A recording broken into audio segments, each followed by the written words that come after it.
Let's talk about The Politician Season 2, which just aired on Netflix today.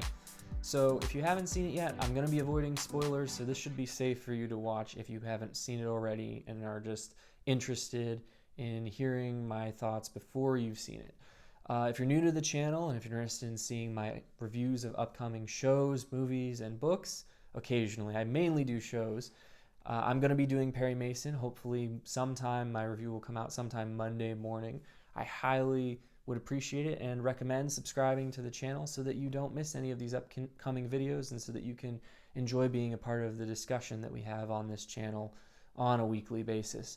So getting into my thoughts on The Politician Season 2. So I wasn't super excited about watching this season. I enjoyed the first season, but I felt like there was kind of this anti-climax at the end of the first season. And then it ended up, the last episode of season 1 just ended up being this big tease for the second season. So I really wasn't super stoked for it.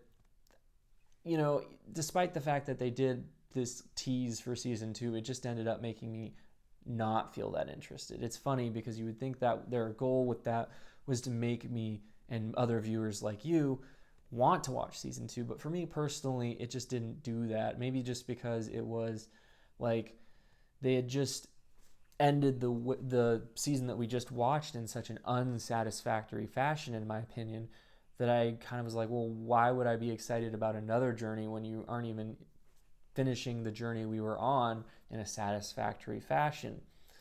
But this season, I have to say, it's impressive that they got it out in 8 months when we have shows that are taking 2 years to come out now, and it's relatively easy to watch. I think the whole thing, probably adds up to like 4.5 hours because it's only 7 episodes and some of them are less than 30 minutes. But while I was never really bored, I never really felt super invested in it, and I never really found it that funny or entertaining. And I think that there were a couple reasons for that, and a lot of it has to do with tonal balance. I feel like they had a similar problem in the first season, but I think it was a little bit more pronounced here, and that is that when you're making a satire, I don't think you can afford to take your protagonist so seriously. And I think this show wants you to root for these young progressive politicians and political handlers, but to me, you can't make Veep and the West Wing at the same time. You have to either be Veep or you have to be the West Wing. And I feel like this show kind of tries to be both, and I don't think it really works. And I think part of the problem with that is that it makes it really hard for the viewer to understand when this show is satirizing something and when it's actually sincerely making, a point about something. Like sometimes there would be scenes where the character played by Zoey Deutch, for example, which nothing like the first season, she's not in it enough to really make an impression, I don't feel, but she didn't seem at all to be the same character from the first season, in my opinion, and I read another reviewer that said this as well.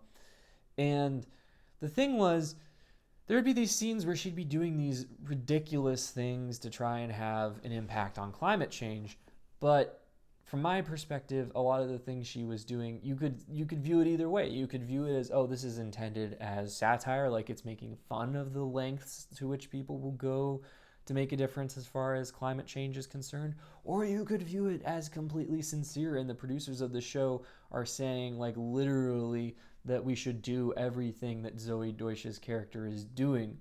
And it was impossible to tell because they didn't strike a really good tonal balance. And I don't think I'm an idiot for not being able to figure it out, although you may think I'm an idiot for not being able to figure it out, and that's okay. Maybe I am. Who knows?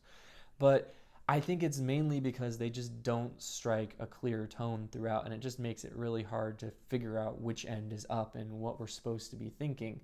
Like sometimes this show in the first season very, very clearly poked fun at woke culture, but here to me it wasn't clear when they were doing that or when they were completely sincerely saying, no, a 6-year-old should know better than to wear an Indian headdress. That is cultural appropriation, and even if he's only a 6-year-old, he should know better. I couldn't tell. Is that satirical or is that sincere? You tell me. So that was a problem. But I also just felt that because of the satirical elements, there was a lot of the similar emphasis on relationships and on soap opera dynamics that the first season had. But it was really hard for me to get emotionally invested in any of it. And, that's kind of as it should be. You really shouldn't be that invested in emotional plot lines in a satirical show. But to me, the way that they were framed, I felt like you were supposed to care. And there were all these scenes where Peyton, played by Ben Platt, was agonizing over how he was making these moral decisions, and I just didn't care. I'm like, I don't care about this character. And to me, it was pretty clear a couple things. He's a really bad main character, and it's not just because of the way Ben Platt playing this character, although I think it's part of it. Platt is very, very talented. I mean, especially as a singer, and there's 2 songs at the end of the season where he knocks it out of the park. But I think that I'd have to see him in something else to decide this, but they made some odd decisions with the character this season, kind of undid some things, in my opinion, from season 1. But I got to a point in this season, and they put him in this decision where he's agonizing over this moral dilemma, and I was sitting here going, I really don't know this character, because he's questioning these things about himself, and I'm like, I don't know if that's true about him or not, and I feel like I should have some idea after spending this long with him. I feel like it should be clearer to me what kind of person he is, but it never really was. So that was a problem right there.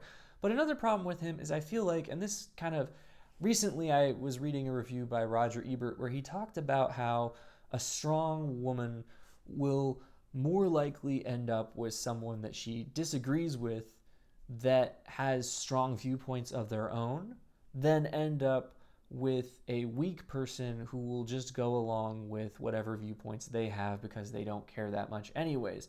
And my problem with Peyton as a character is that I think that no one would want to vote for this person in real life because he doesn't give the idea that he has strong ideas, that he actually cares about things. I just felt like he was constantly sitting here trying to sense which way the wind was blowing. It just made him rather unsympathetic to me. And I feel like this show creates kind of a straw man in the young versus old conundrum that's going on within the Liberal Party. It's clearly coming from the perspective of young progressives, and it's basically saying, get out of the way of our movement, you old progressives. And to me, it just kind of creates this straw man argument in doing so. And it's kind of like vaguely respectful of older progressives, like, oh yeah, you did good things in the past, but now it's time to get out of the way. And I just felt that that message was, I just don't think that the writers of this show understand where anyone who disagrees with them is coming from. And I'm not saying that I care that they disagree with older progressives or that they clearly have no respect for conservatives. You know what? Everyone has political viewpoints. I think it's fine. But I don't think that the way that they express those viewpoints in the show was very entertaining or engaging because it was a lot of speechifying. It came across as very didactic, and it just wasn't good. Like I feel like you got to be more entertaining in how you get your message across if you're going to have such a clear message. And I don't have a problem with the fact that they have a message, even though personally I don't agree with a lot of aspects of their message. But my problem is more the way that they're expressing it is really, really not good television in my opinion. This show had some very, very strong performances. Gwyneth Paltrow, I know a lot of people don't like her in real life, but I think she's one of the highlights of the show here. And I didn't laugh at a lot of this show, but I did laugh at the parts of the show that were focused on her. I thought her character was very, very funny as this person who runs this campaign for the governor of California and just says whatever she thinks, doesn't have any patience for politics, and just doesn't give a hoot. I thought it was great, and I thought that Gwyneth Paltrow, it was fantastic. I also really liked Bette Midler and Judith Light. I thought that they did a fantastic job. I'm not terribly familiar with Bette Midler. I know she's super famous. I know that she is a very, very talented actress. And here, she's very strong. I liked some of the ways that she portrayed this character. I thought she created good chemistry with another actor who I won't mention because it kind of gives away a plot point later on in the show. but I thought that was really impressive considering some of the oddities of the relationship. I thought the Judith light was marvelous, and I'm glad that the end of season teaser shows that there's probably going to be more of these actresses in the show. I really appreciated that.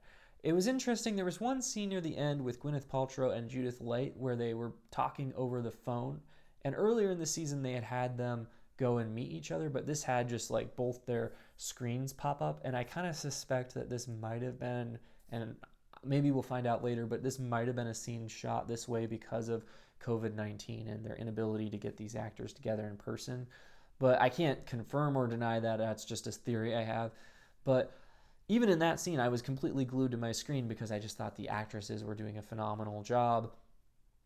I didn't really care about any of the people on Peyton's campaign staff. I didn't really care about a lot of the romantic subplots, but I will say, you know, it wasn't a show that I was sorry I watched. I was entertained the whole time. There was always something going on.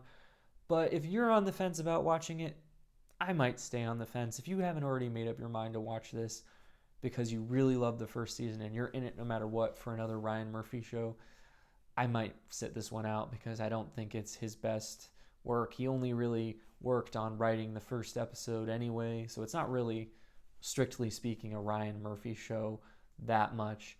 And it has a lot of the things, if you like Ryan Murphy shows, that you would enjoy in other Ryan Murphy shows. But I just don't know that it's enough for me. I think it's like a really lower tier Ryan Murphy project, and I might hold out for something stronger in the future, unless you're just really looking for something to scratch that itch. So those are my thoughts on The Politician Season 2, but let me know what you thought in the comments. Subscribe to the channel, and as always, you can watch more videos right now.